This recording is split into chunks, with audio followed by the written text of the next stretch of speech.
I had thought it would be harder, seeing her in the flesh.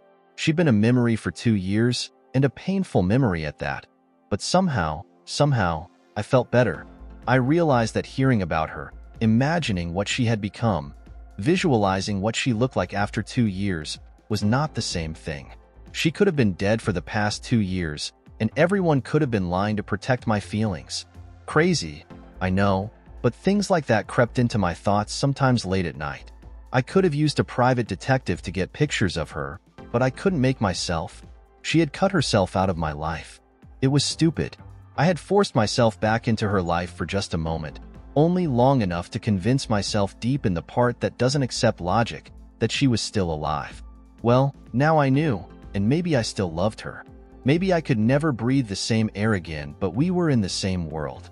It was enough. Life went on. It was August and, as usual, hotter and muggier than hell. Gail, as was her habit, invited some of the officials highest up the totem pole and closest to her on an all-expenses-paid junket during the most miserable part of the month. In the past, she and a couple of dozen staff and spouses, including myself, and once upon a time Mary, had vacationed in the south of France, in Alaska, in Hawaii, and on Bora Bora. This year she'd booked rooms for her group on the Bon Chance, a French-owned cruise ship that came through very rarely, the previous time being 4 years ago. Because she was a friend of the ship's owner, the Bon Chance sailed on a special 2-week tour of the Caribbean, instead of the regular week-long excursion. She'd invited me, but for some reason I didn't feel like it. I went down to St. Augustine, rented a condo on the beach, and spent a week by myself. I didn't turn on the TV or read the paper. I walked the beach from early morning until late at night. I pondered deep thoughts and enjoyed the feel of beach sand between my toes. At night I hit the bars at St. Augustine Beach and one night drank brandy with a HK named Rene and the DEA agent who'd left his wife and career to be with her, even though she was dying of AIDS. One day I was out walking the beach and had made it about 3 miles from my condo. It was hot and I was sweaty and thirsty. I walked over to one of the carts they allow at access points and was about to pay $2 for a snow cone when I realized I'd left my wallet. "Here, let me," said a young dark-haired guy in shorts and some loud Hawaiian shirt. He passed the kid behind the cart $2. "That's okay, my treat. Don't sweat it." "Thanks." Walked out without my wallet. "Are you here on vacation? Family here?" He nodded. "Nobody's out on a Thursday unless they're on vacation, right? Not in the middle of the day. You're not a Yankee because you don't look like a lobster. From around here? Jacksonville, Kevin. You?" "Hugh Davidson." "Same. Small world. Wife and kids back in the condo." A funny look crossed his face. "No wife, one boy. He's not mine, but he is." The kid, a smallish dark-haired boy whom I thought actually looked like Kevin, ran up and gave me a suspicious look and stayed to the other side of Kevin. "Can I get a cone, Kevin? I met this girl, Caroline. She's over there, but she doesn't have any cash. Could you get her one too?" He smiled at the boy. "Just a snow cone, Rob. You're not going to ask me for cab fare to take her to the movies later, are you?" "Kevin, get real. She's 14. She's not going to go out with a 13-year-old. Besides, she's got a boyfriend back in Charlotte." I found myself saying, "It's been known to happen." Rob gave me another quick look. I didn't need to be a mind reader to detect the almost flinch when I surprised him by speaking. Whoever he was, he'd had bad experiences with grown men. "I wish, but..." Kevin brought 2 snow cones and gave them to the boy. "Have fun. Be back at our condo no later than 6 p.m. tonight, and keep that phone where I can reach you at all times. Understand? About the girl. She's cute, but she's an older woman. So be careful." The boy made a face and ran off with the cute, freckle-faced blonde who had altogether too many curves for a 14-year-old. "Not yours? Seems pretty much father and son to me. The kid grows on you. He's not mine by blood, but I'm in the guardian ad litem program and I got assigned him. I wound up getting him out of a pretty nasty situation with a stepfather, and the court assigned me as his guardian. He's a good kid, although he's still got some problems. Seems like the kid lucked out. We both did. I was wandering down pretty far when I grabbed onto the guardian ad litem deal. It probably saved my life. We walked and talked for a half hour, and before we split he said, "Rob's pretty good on his own. Meet me at Murph's, down near Crescent Beach, for a couple of beers tonight." Our condo is a block over. You free tonight or have a hot date? Tons, but you can't do hot s 24/7. He just shook his head and said, "What world do you live in?" But smiled as he walked away. We were on our third icehouse drafts when he said, "Pardon me for being nosy, but I notice you're wearing a wedding ring and your wife is nowhere to be seen." No mystery. I'm divorced 2 years ago now. I never got around to taking it off, but don't plan on remarrying, so it shouldn't be a problem. Can't get over her, can you? Probably not, but I'm still young. I might yet do it. If you figure it out, tell me how. Divorced? Yeah, but she was dead first and then I had to divorce her. You know I have to know the story. Not much of a story. Just sad as hell. Come on. We got into a fight, and she stormed out, vanished. No one had seen her, knew where she was, or what had happened. I didn't see her for 3 years. When I did, she was a different woman. She'd lost her memory, got into bad trouble, and some hero rescued her. Not me. Now she has a kid and a man she loves and wants to marry, and she doesn't even know who I am. I looked at her when a cop brought her and her hero into my kitchen and asked me to sign papers to allow her to divorce me and marry her new man. I wanted to refuse and tell her new man to go to hell. She was my wife. However, the cop told me I'd be taking her away from the man who loved her and saved her life, and asking her to live with a stranger. What kind of love was that? You know, he was right. I'd lost her the moment she walked out the door. The fact that I loved her didn't change anything. She, the woman I'd loved, was dead and gone.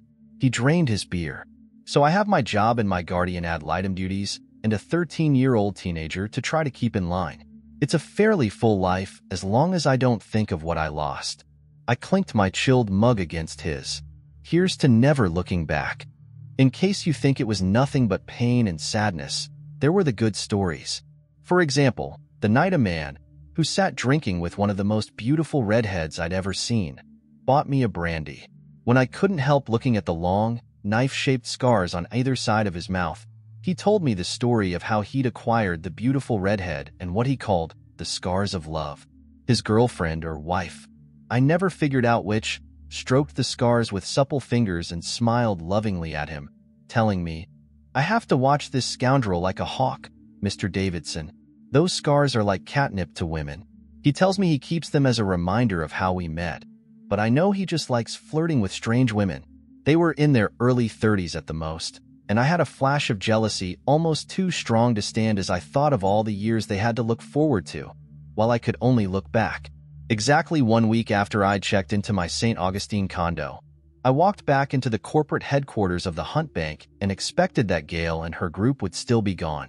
Everyone was, except Gail. I had checked in with her secretary about something, but she indicated that Gail was in her office. It was early, only 8:30 a.m., but Gail had always been early to work. It was a habit her grandfather had drilled into her. I could have walked in, but this was strange. I knocked, but, after a moment, she said, "Go away." I opened the door without words and, when she glared up at me from behind her gleaming polished black marble desk, I said, "Who do you want me to kill? I'm not good company right now, Hugh." I sat down across from her and, after a long silence, I said, "I thought you'd be gone another week." She rubbed her lower lip and bit it. It was a habit she'd had since she was a little girl. Other women would have cried. I ran into something that disagreed with me. Why didn't you just make it go away? The son of AB wouldn't go away. The son of AB? Himself. I didn't say anything. Percy and his new boyfriend and Bobby and Chauvin had been on the cruise. If Cameron had tried anything, they'd have pitched him over the side. What did Cameron do? Not Cameron. Her mouth puckered up as if she were sucking a lemon. Robert. Robert? You're Robert? Of all the ships sailing the 7 seas, he has to show up on the Bond Chance. What are the odds? You had to run into him sooner or later, Gail. Not on the Bond Chance. That damned loser shouldn't have been able to afford a cabin in the crew's quarters. He shouldn't have been able to afford a regular cruise on a goddamn teacher's salary, much less the big cruise. Maybe he saved up his quarters? Hugh, I booked the most expensive cabins on the ship, $2,000 a night, and he was sleeping above me in the owner's suite. It rents for $5,000 a night. On a teacher's salary? She closed her eyes as if she was trying not to scream. He got rich, Hugh. Some stupid video game idea, and he was sleeping over my head with a bimbo. She was the friend of some Hollywood piece of S who got him into the room, and he smiled at me, while that bee was rubbing herself all over him, deliberately. I tapped the desk with my fingers to seize her attention. Gail, you got more money than God. You have guys left and right, and you've been divorced for 5 years. Why does it bother you so much? He's history. She shook her head, then swiveled in her chair to look up at the portrait of her grandfather. That was the centerpiece of the room. She was quiet for a long time, and I was ready to leave, figuring we'd exhausted the conversation. I know you think I was a total B to him, Hugh. I know you and everyone else thought so, too. Would it surprise you to know he had a woman? Like learning that he could jump 10 feet straight up, but I didn't say it. Robert Sandler had been as loving and as straight a husband as I could imagine. I couldn't see him cheating on a woman he'd loved as much as Gail. I don't expect you to believe it, but Cameron and I weren't lovers then, although he was hot after me. It's just that Robert was spending too much time at school. He should have been through by 3:35. Even with grades and other stuff, he should have been leaving by 4 or 4:30 p.m. We were drifting and he was spending a lot of time away from me. Then Cameron asked me why he didn't get home until 6:30 or 7 p.m. a lot of nights. I knew Cameron was trying to get into my pants, but I got to thinking and I asked Robert. He said he was working on school stuff, sometimes with other teachers. Then Cameron said he was cheating on me. So I had Robert bugged up one side and down the other, and I heard him with her. He was with another teacher, Kanara Keys. No, they weren't doing anything but talking. I didn't hear them kiss, but they talked. God, did they talk? When I nagged him enough, he admitted that they spent more and more afternoons after school just sitting and talking in his classroom or hers, or going out for coffee. They were talking, just talking, but she was in love with him. She told me that to my face. At least she was honest. She swung around to face me, and this time there were tears. He actually said to me that it was easier to talk to her than to me, that he had more in common with her than with me. He was more comfortable with her than with me. She glared at me. At that moment, I was just another no-good male. Don't you tell me that I was the bad guy.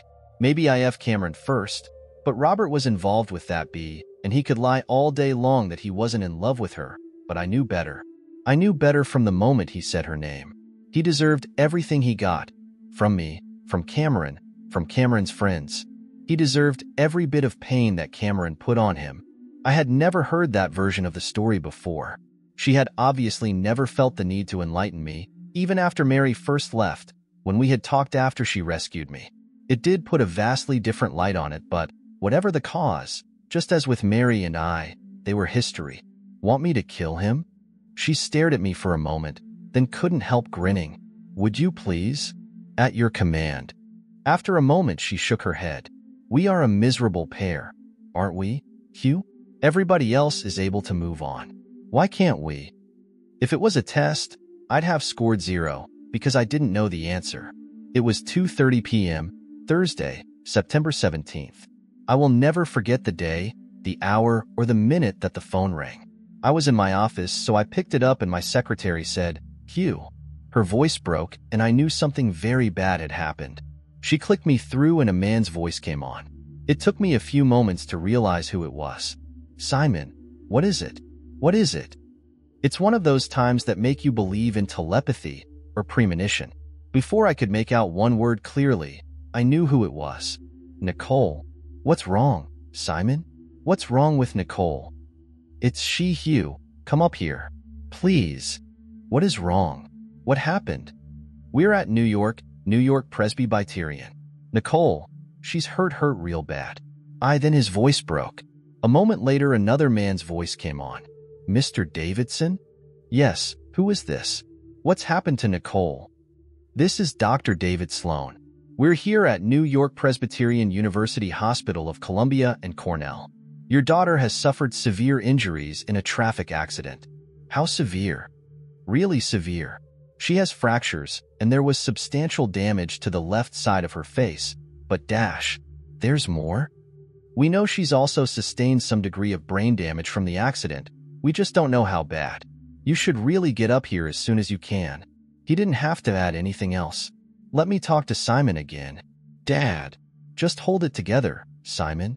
I'm on my way. Whatever she needs, money is no object. Let them know that. Tell them, money is no object. I was walking quickly toward Gail's office when first Percy and then Bobby intercepted me. How bad, Hugh? Bad as bad can be. I've got to get up there. Bobby peeled off. Tell Gail, and I'll have her jet fueling on our runway and ready to go by the time you get there. Percy was with me when Gail stepped out of her office. Something's happened to Nicole? She was hurt, bad, in an accident. Just for a moment I couldn't get the words out because, somehow, saying it made it more real, but I rallied, brain damage. They don't know how bad. The doctor just said to get up there as soon. As soon as? Where is she? New York Presbyterian. Percy, use my Corvette. Don't stop for any lights and, if any cops chase you, keep going. I'll call the sheriff personally and clear the way. I want Hugh in the air in 15 minutes. Hugh, get to New York. I'll get on the phone and see what I can do. Before I could turn, she had her arms around me. Let them know, money is no object. Get her the best, and don't take any from anyone. I've got your back. The Hunt Bank has your back. Before we reached the airstrip, my cell buzzed, and I heard Gail say, Brett Walensky is one of the best brain men in the world. He's based in London, but he just happens to be lecturing at Harvard. I just got off the phone with him. He owes me a favor. He'll be at Presbyterian about the same time you get there. If there's anybody in the world who can bring Nicole back, it's him. I try to make my mouth form words. Don't say it, Hugh. You give loyalty to the people who give it to you. You heard my grandfather say that. He lived it. I'm going to. I sat in a passenger chair with only the pilot, co-pilot, and one stewardess aboard. She made me drink a stiff scotch and then eat some cold wild salmon fillet and Castel Magno cheese crumbled on crackers. I wasn't that hungry, but I knew I'd need the protein because I didn't know when I'd eat again. I tried to organize my thoughts, but they kept revolving in my head. Of all the things I could have been thinking of, memories of Nicole as a little girl, of her getting married, the 1,000,001 things that could have run through my mind. I thought of an old television show. It was an old Don Johnson show that ran in the late 90s called Nash Bridges. He played a smartass character who was really the same character he'd played in Miami Vice, only older and divorced, with a grown daughter.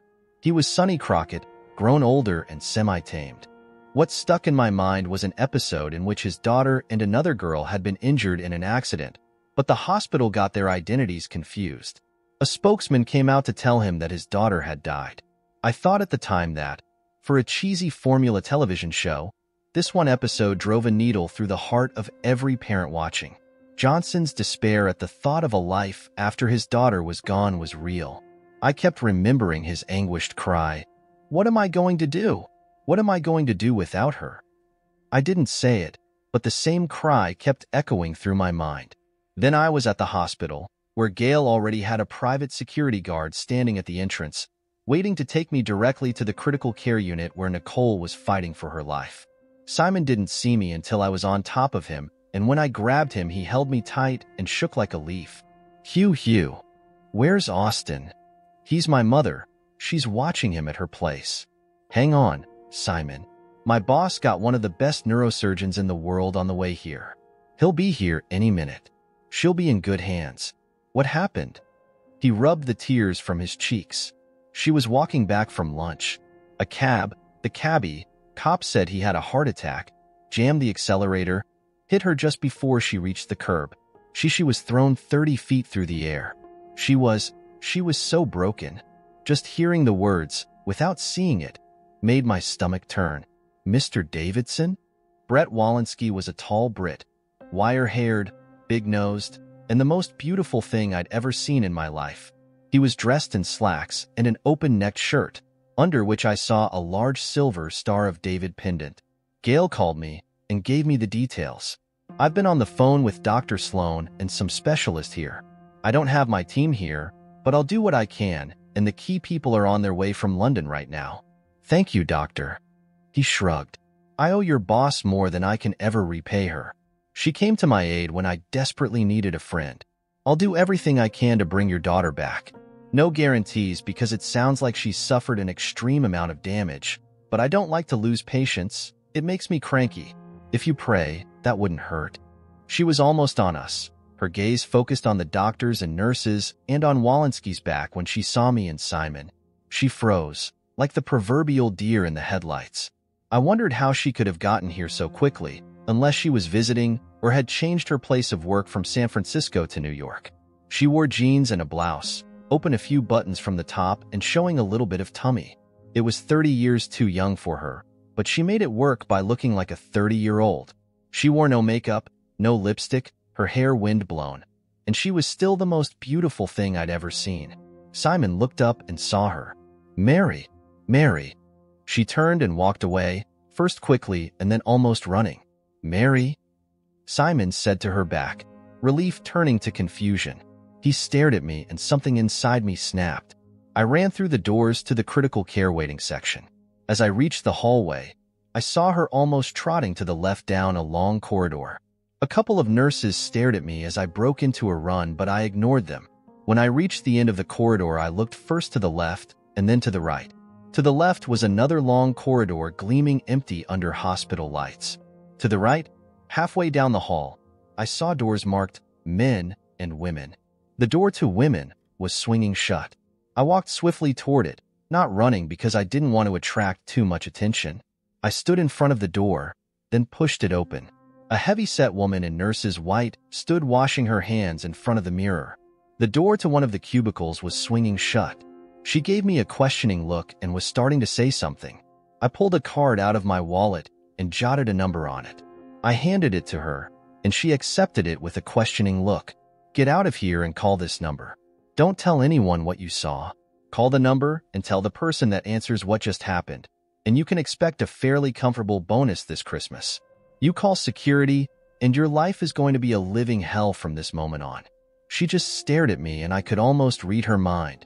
I'm not going to kill her or hurt her, but if I did, you'd be a witness and you're walking out of here to testify against me. Think about it. This is the biggest decision you're ever going to make in your life. Maybe she thought I was mob or some spook, but she just cast one glance back at the cubicle and walked out. I walked to the cubicle. I could see her feet, clad in comfortable flat shoes, under the edge. I was sure she had locked it from the inside. Come out, Mary. You don't have to talk to me. You can pretend I'm not here, but she needs both of us. Come back with me. There was only silence. I thought I could hear her breathing. I don't know what your problem is, Mary. If it's that email I sent you, I apologize. I was just pissed, royally pissed at you, but it doesn't matter now.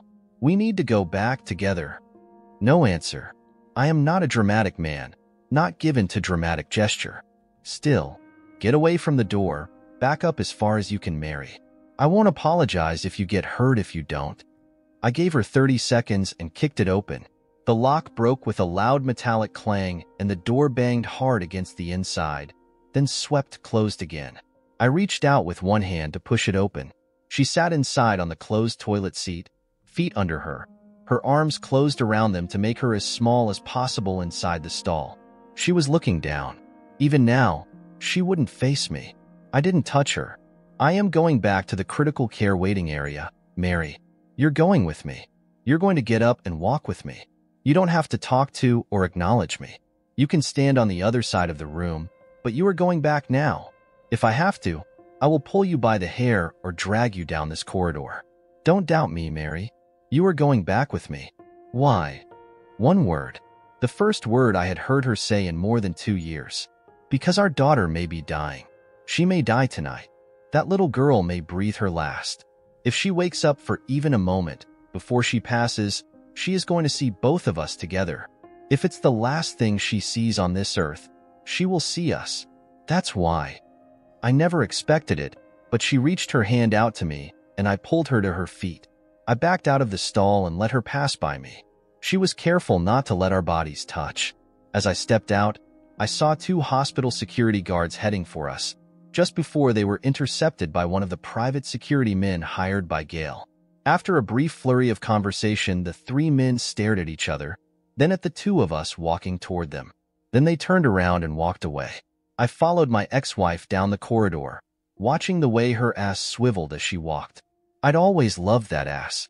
Probably not as well as Richard Kelly, but I had loved it. Simon threw himself into her arms, and she comforted him the way you'd comfort a sobbing child. "It'll be all right," she said over and over.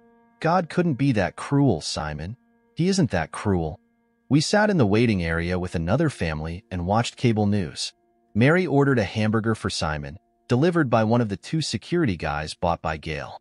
Simon ate part of it, then bent over one of the couches and threw it all up. The security guys cleaned it up. Mary made him lie down and eat a few saltine crackers, washed down with water, but he couldn't be still. He was up and pacing, and then he had to leave the waiting area. Mary walked with him. At 7:30 p.m. my cell rang and Peter said, "I've been in surgery and I just heard." I called a friend, and he told me what's happening. "I can be at the house in 30 minutes and I can take a friend's jet and be there in 2 hours." "I know you want to, but there's no need." I told him what was happening. "Walensky, I think I've heard the name. Gail said he was the best." "Everybody says he is. Even if he wasn't, I wouldn't let you operate on your sister, Peter. How could you live with yourself if she died under your scalpel? That's too much for anyone." After a moment, "All right, but I'm getting someone to stand in for me and Marlena. Austin and I will be there by tomorrow morning." About 10 that night, after Simon had been back and left again 4 times, I finally found myself getting hungry. The security guys, who seemed to know everything, were back in an hour with a hot pastrami with sauerkraut, a huge, fat dill, and a cold Pepsi. I wondered how they had known what to go get. I don't know why, but it tasted better than anything I could remember eating in a long time. Then I remembered that Nicole and I had shared one when I was teaching her the delicacies of fine dining at a Jewish deli in Jacksonville when she was only 9 years old. I had forgotten that. It's funny the things your mind pulls up at a time like that. I realized I was crying and looked up to see Mary staring at me with an indecipherable emotion on her face. She had told the security guys what to get. She hadn't forgotten everything about our years together. I'd always been able to read her before, but, like the guy at St. Augustine, my wife had gone away and she was never coming back. She wasn't the woman I had known. At 2 a.m., a tired-looked Walensky walked into the waiting room. He ignored me and headed for Simon, who had slumped over, his head almost on his chest, until Mary tapped him and he saw Walensky. "She's not out of the woods yet," he said, putting his hand on Simon's shoulder. "We won't know, until I get my team in place, the extent of the damage to the brain from the bruising and bleeding. Fortunately, she's stabilized. She's tough. She's a fighter. She's got a strong heartbeat. I'm fairly confident she'll live." An embarrassed Walensky pried Simon off of him. Mary grabbed him and guided him to a couch. I shook Walensky's hand and tried to thank him. "Don't thank me until she's the girl you remember, and she's back with her family. I think she's got a shot, but she suffered a horrendous amount of damage. But, like you said, doctor, she's tough. She'll make it. She is a fighter." He looked at me and nodded. "Like her father, Mr. Davidson. I don't think you realize the regard in which Miss Hunt holds you. She looks upon you as much more than a valued employee." "Likewise." Then Walensky was gone. Simon had pulled himself together. "Hugh, I'm going to stay here. Mary will stay for a while. Why don't you go back to the apartment and get some sleep, and you can spell Mary in a few hours." At 3 a.m., I stood wearing Simon's pajamas as I stared out at the New York nightscape through Simon and Nicole's balcony window. My reflection stared back at me. A figure appeared behind me. I hadn't heard anything, but she would have had her own key. I saw the night lights flickering through her image, reflected off the glass. Her features swam in and out of the moonlight as shadows drifted across the moon. Ghosts and shadows. They seem to follow you. She shook her head. "You're the ghost, Hugh. Why won't you stop haunting me?"